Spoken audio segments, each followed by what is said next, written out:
Ya, kembali bersama kami di Indonesia Bicara dan kita tahu perjuangan kita tidak henti-hentinya masih harus kita lakukan untuk mematuhi peraturan baik itu prokes, vaksinasi dan juga tetap menjaga kesehatan.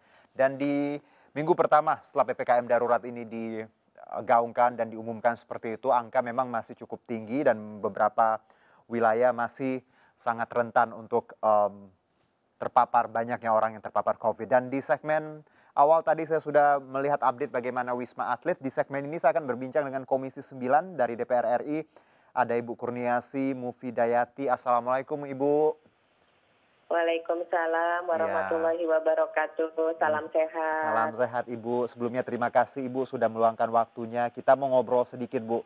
Kita tahu PPKM darurat walaupun baru seminggu ya, terlalu dini sih untuk mengevaluasi karena memang masih banyak hal yang di sana sini yang kita kerjakan. Kalau dari Komisi 9 sendiri bagaimana melihat 1 minggu setelah pelaksanaan PPKM darurat ini? Seperti apa Bu? Ya, memang Mhm, PPKM darurat ini satu kebijakan yang sebenarnya sudah kita dorong ya. baik. Bahkan kita sebenarnya mendorong untuk kembali kepada kebijakan Undang-Undang Kekarantinaan Kesehatan yang nomor 6 tahun 2018. Mhm, Karena undang-undang itu dibikin untuk mengatasi situasi wabah pandemi seperti saat ini. mhm, Dan dibuat pada saat Pak Jokowi memimpin juga. Dan akhirnya keluar PPKM darurat yang untuk bisa mengatasi pengurangan ataupun melandaikan angka mhm, positif COVID-19 ini. baik. Kita sangat prihatin sekali Mas, saat ini angkanya masih terus meningkat dan Mhm, meninggi dan bahkan ini angka-angkanya di atas pada saat gelombang pertama dan gelombang bulan Januari Februari tahun ini ya, awal tahun dulu kita pernah mengalami satu puncak yang sangat luar biasa. Ini sudah di atas itu, sudah 2 kali 3 kalinya. Jadi ini satu mhm, keprihatinan yang sangat luar biasa. Kalau mau melihat efektivitasnya, mhm. kita memang harus melihat nanti setelah satu Iya. minggu ini dan juga setelah 2 pekan ini bagaimana terhadap grafik kasus positif COVID-19 Mhm, di kota-kota ataupun tempat-tempat yang memang diberlakukan PPKM darurat. Tapi sampai saat ini kita masih melihat ada beberapa pengawasan yang perlu ditingkatkan. Ya, contohnya tentang mobilitas masyarakat.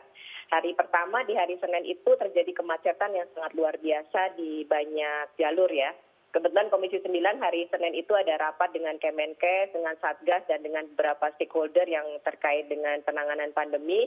Itu harus sampai terlambat itu Bu Ketua itu untuk menyampai di DPR RI karena macet yang sangat luar biasa. mhm, Ini kan berarti satu evaluasi bagaimana pengawasan dari PPKM darurat ini supaya tetap disiplin ya, ditingkatkan lebih tinggi lagi pengawasannya mhm. sehingga target output ataupun hasil dari PPKM darurat ini bisa tercapai, yaitu melandaikan sekaligus mudah-mudahan bisa menurunkan rate kasus positif dari COVID-19 ini. Kita sudah sangat prihatin, Mhm. angka bor kita sudah menembus di angka 80-90% ya. Tadi kita sempat mendengarkan Ya. juga informasi dan ini sudah jauh di atas standar maksimalnya WHO. Mhm. WHO itu 60 ya untuk Betul. angka bornya. Nah, kita sudah menembus angka itu tuh sangat situasi yang sudah sangat darurat sebenarnya. Jadi Mhm. kita berharap sebenarnya ini PPKM darurat itu indikator-indikatornya lebih ditingkatkan, lebih disiplin lagi dan juga Oke. pengawasannya lebih ditingkatkan lagi. Baik, kalau kita bicara ini kan Jawa Bali, Bu. Ada juga narasi bahwa mmm, alangkah lebih baiknya kalau daerah-daerah lain tanpa mengecilkan resiko. Kita tahu memang di luar Jawa Bali kondisinya tidak separah Jawa Bali. Apakah Komisi 9 juga melihat kemungkinan bahwa PPKM darurat ini mungkin akan diterapkan untuk wilayah lain di luar Jawa Bali mengingat kondisi yang memang mungkin lebih baik jaga-jaga daripada hal yang seperti ini yang tidak diinginkan, yang sebenarnya kita sudah prediksi sebelum Lebaran bahwa gelombang kedua akan terjadi kalau mobilitas tidak bisa terkendali dan terbukti seperti itu. Untuk di luar Jawa Bali, bagaimana treatmentnya Bu? Komisi 9 melihatnya?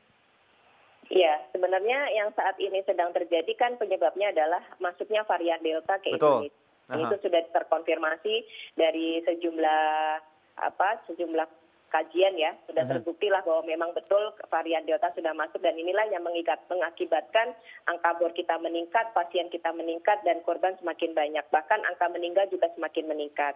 Nah, varian Delta ini sangat cepat sekali penularannya dan tidak mengenal wilayah ya, artinya bisa tembus wilayah mana saja. Sehingga kemarin kita berbicara pada saat rapat itu, kita menyampaikan nggak ada lagi sebenarnya sekarang ini ada zona merah, zona hijau, zona biru, zona-zona warna gitu ya. Tetapi langsung pada angka berapa ini positif rate yang ada di daerah masing-masing.